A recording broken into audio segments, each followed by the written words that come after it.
Okay, let's go ahead and I'm going to kick us off and then hand it over to Colleen. So, good morning, everyone, and welcome. I'm Beverly Franklin, all things marketing, and my role is to provide insight, education, and tools for agents so that you can win, not just close.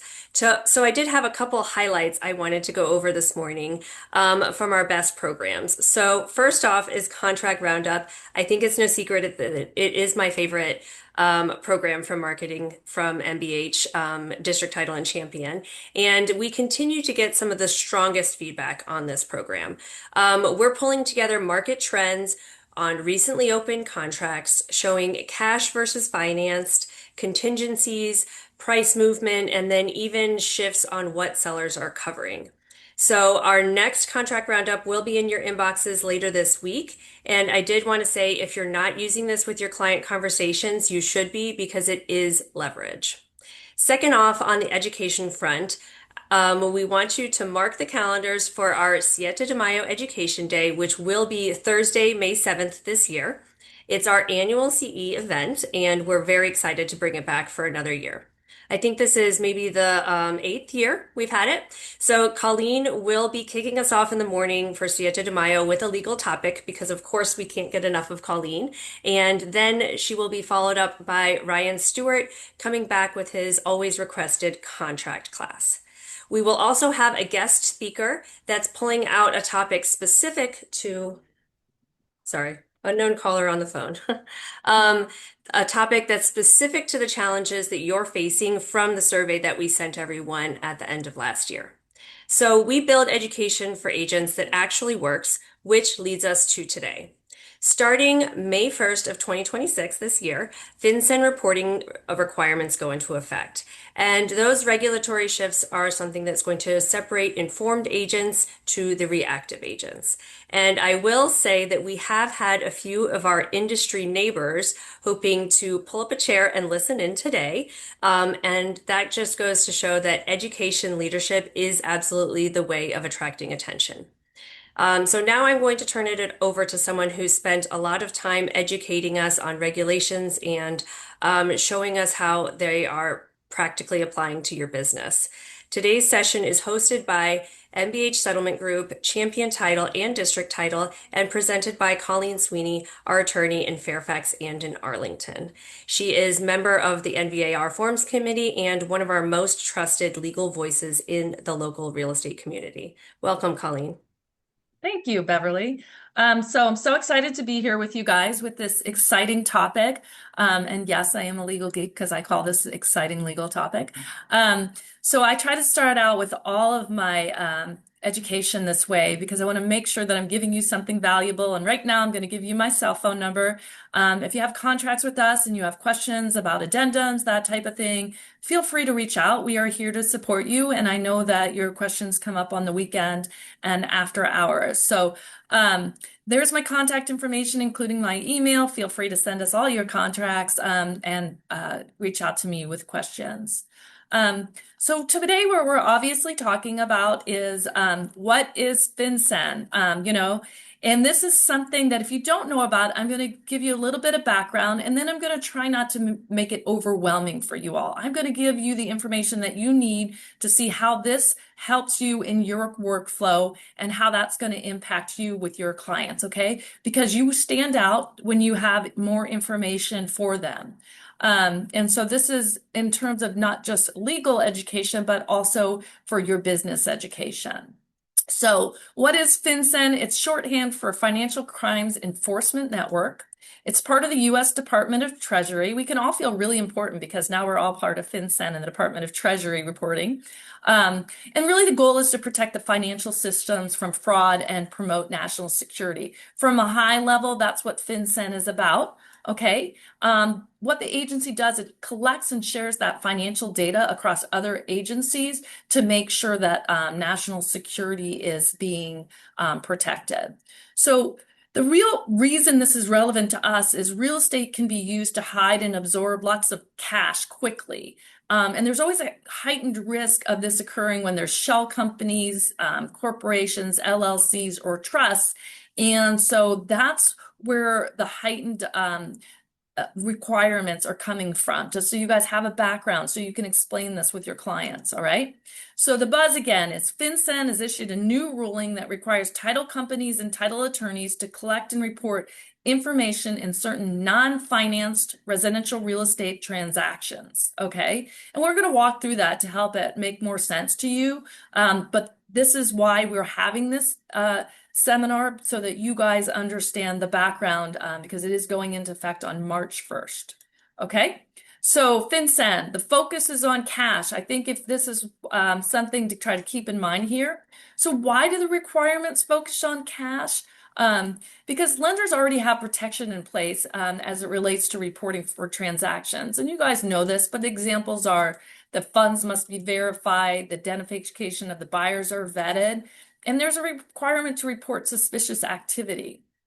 And so with crash transactions, it really created a gap. The Department of Treasury determined that there's a gap where those illicit funds could be used to purchase property in a manner not subject to sufficient oversight. So if you have that context, it's helpful right from the beginning. And it helps you explain to your clients why we're going to be asking for certain information. And it helps with your workflow also. So important aspects that you all as agents need to know in terms of the FinCEN, okay? So for us in the title industry, FinCEN has been analyzing these residential real estate transactions in certain areas since 2016. So we are very familiar with this. These are enhanced requirements, and so that's what we're focusing on, but be assured that this is not new to us in the title industry, all right? So from the reports dating back to 2016, it was determined that there remains gaps and expanded rules were necessary, and that's really where this is coming in. So on March 1st of this year, a new federal rule from Financing Crimes Enforcement Network, again, FinCEN, is triggering mandatory reporting requirements to the U.S. Treasury on certain all-cash or qualifying residential real estate transactions. That's what we're really focused in on, okay? There are currently several lawsuits trying to block the implementation of this new regulation. However, just so you know, it's very likely that this is actually going to start March 1st. It has already been delayed, and so we've been monitoring it, but it's going to start on March 1st, 2026, barring something pretty significant. So what is the bottom line here? This is a new anti-money laundering rule that expands the reporting requirements, and it is going to have a significant impact in the residential real estate industry.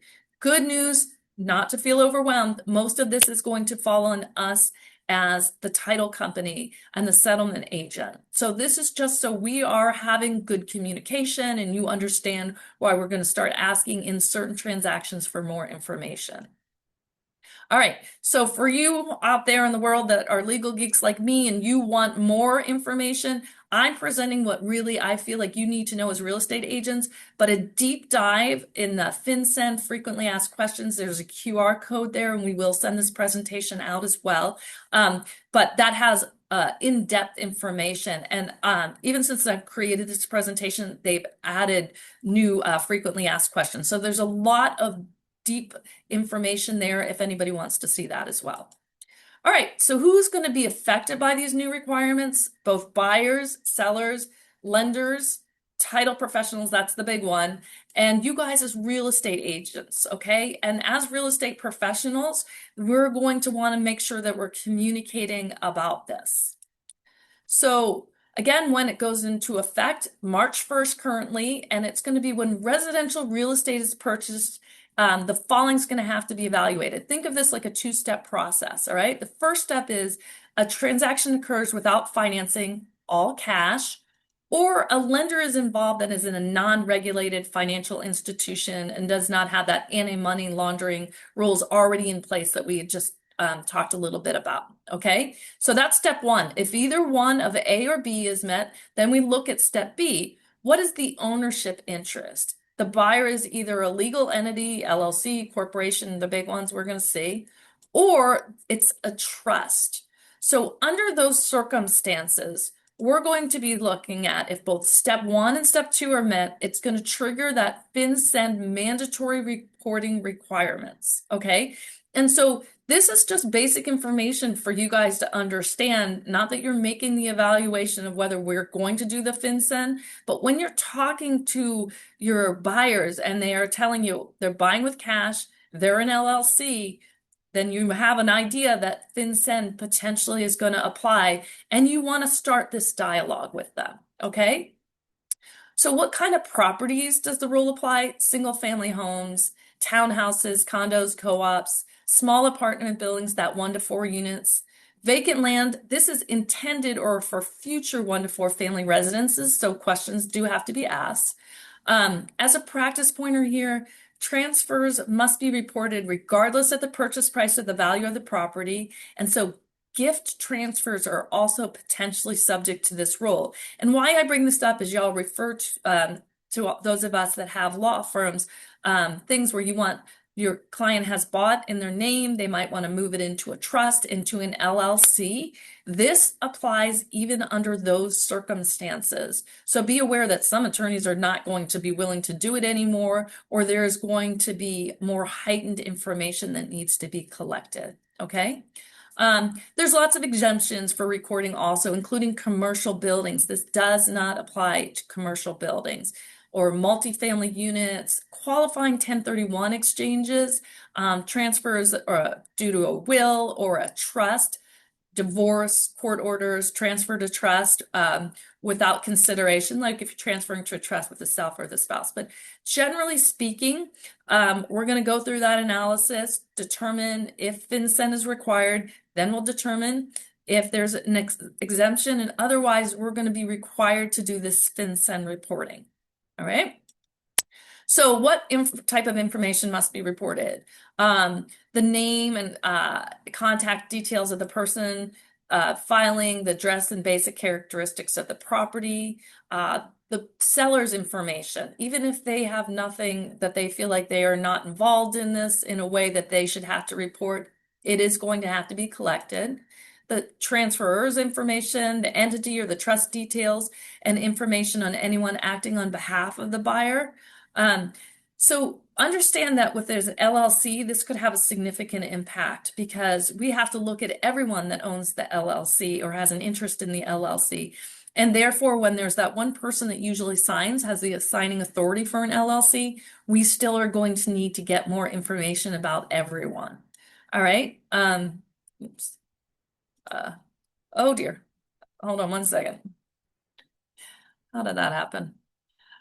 Oh, it wouldn't be a webinar if I didn't have some technology problem. Hopefully you guys can still see my screen. Bev, you want to get on there? Because I'm having a little, I don't know what. It's magnified, Colleen. Maybe. Yes. Oh, you see, yep, on the bottom left. Yep. Yeah. Go to the right a little bit. There's a magnifying glass icon. There you go. Yeah. Click that. Yeah. I don't know how that happened. Sorry about that. Perfect. Thank you, Bev. So beneficial owners, including the full legal name, date of birth, residential address, citizenship, and taxpayer identification number. And so just understand that the transaction details, including the purchase price and how the funds are paid, are part of the reporting requirements. And I know this is something that you guys are going to have to keep an eye on because it's not uncommon that we have a cash purchase. Somebody is buying it in their individual name, goes to set up an LLC, and at the last minute says, hey, it's cash. We want to put this in an LLC. It shouldn't cause a problem. Well, it is going to cause that we're needing to get more information. And if that's being done at the last minute, it's likely to have effect on the actual closing date. Okay, so important things for you guys to be able to convey to your clients. The information's securely reported to FinCEN, and it's not used for marketing or sales purposes. Excuse me. So that's important. I know people are very protective, as they should be, of their private information. It's required to be collected, but it is being properly protected by who's getting that information as well. All right, how is the information reported? All right, understand that I'm giving you guys a broad overview of this. This is not something you need to do, but I want to just give you a little bit of background so you understand. It has to be reported in a real estate report, okay? And it must be filed, and I love this wording, by the last day of the month after the month of the closing or within 30 days after closing, okay? FinCEN estimates that 40 to 60 fields will be unique to the transaction with a total of 111 data fields on each required real estate report. Why am I telling you this? Because it's a lot of information and we need to be working together to make sure we're getting that information. So you're going to, right from the beginning, want to let your clients know that this is potentially coming, encourage them to complete reporting tasks quickly so that the closing deadlines can be met.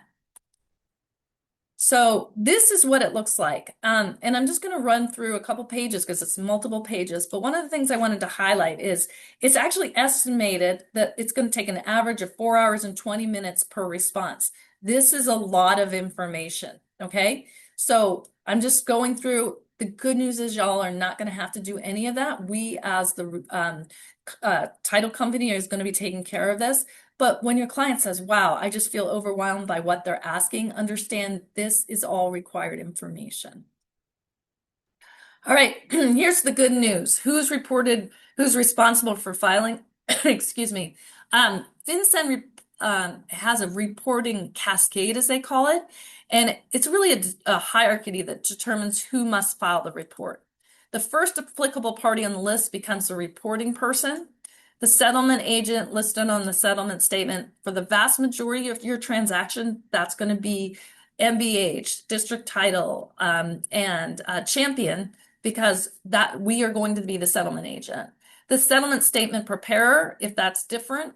The person who files the deed, again, that's why I brought this up earlier in reference that are done to LLCs or trusts. The title insurance issuer, the greatest funds disperser, the title examiner, or person who prepares a deed or transfer instrument. And so this is really important for you guys to understand. It says cascading. We're in most cases going to be, as the title company, going to be the one that prepares the real estate report. It's important to also know that parties may enter into a written designation agreement, which assigns the reporting responsibility. And I'm going to talk about that in a minute because that's also important. In most transactions that real estate agents are involved in, again, the title company or their designee will be working on that reporting requirement. So important aspects of FinCEN for real estate agents to consider in their workflow. All right, there's expanded data collection. The information is going to be required that has not previously been collected. I really want to talk about this because I am always talking about fraud to the point that people probably don't want me to anymore. But if this is information that your client calls you and says, hey, I'm being asked for this, you might be inclined to say, well, that sounds fraudulent. But the reality is it is more information we absolutely are required to collect. So when your clients have questions, this is a really good way for you to be able to give them information about that and what information is being sought and why. The verification requirements, all information must be accurate and complete before submission. So this involves a lot of sensitive information. I know real estate agents are always trying to help their clients get to the settlement table. So it might feel a little bit like I got to get this information because they haven't provided it. Remember, it's got to be kept securely. So unencrypted email is not acceptable if you're providing that information. Remember, we use secured portals for a reason. Okay. Obviously, this is increased workload, significantly increased workload on the title companies for the real estate report are going to apply to more transactions. Again, with 111 fields, potentially you're going to see that there's a lot of administrative time for each qualifying form. The practice pointer is if FinCEN reporting is required, a fee is likely to be added to the settlement statement. Another thing that you want to be discussing with your client. Okay, and there could be potential closing delays. If a buyer or seller refuses to provide the information, the closing is going to get postponed. Records related to the FinCEN reporting are required to be retained for at least 5 years. We're going to be doing that, but this is important for you guys to know. Okay, so what happens if a client doesn't provide the required information? Well, let me just go through this with you. The penalties for non-compliance with filing the real estate report are very significant. Nearly $1,400 per violation, over 100,000 if there's a negligent pattern, and 250,000 and time in prison for willful violations. Again, remember, this is money laundering. They're serious about this, right? And so the important part for you guys to know is title companies, we are not going to allow settlement to occur until all the required information is collected, vetted, and put in that real estate reporting form. Okay, so we have to have the information or we're not going to be able to proceed. That could potentially affect settlement dates. So keep this in mind when you're setting settlement dates and in terms of trying to keep the transaction moving. So more important information for you. Okay, this is just the new rules were enacted to, again, create transparency in high-risk transactions and close that oversight gap when no lender is involved. That's where we're really getting this heightened amount of reporting. Real estate professionals have been deemed to be an integral part of maintaining a transparent market and identifying suspicious activity. I'm surprised in the few agents I've talked to about this, they've said, wow, I think this is great because I see lots of cash and I wonder where it comes from. So hopefully it's going to be welcomed by you all. FinCEN does estimate that over 800,000 transactions per year will require reporting. This is going to have a significant impact, okay? And so we want to make sure that you all are familiar with the process and talking with your clients about it.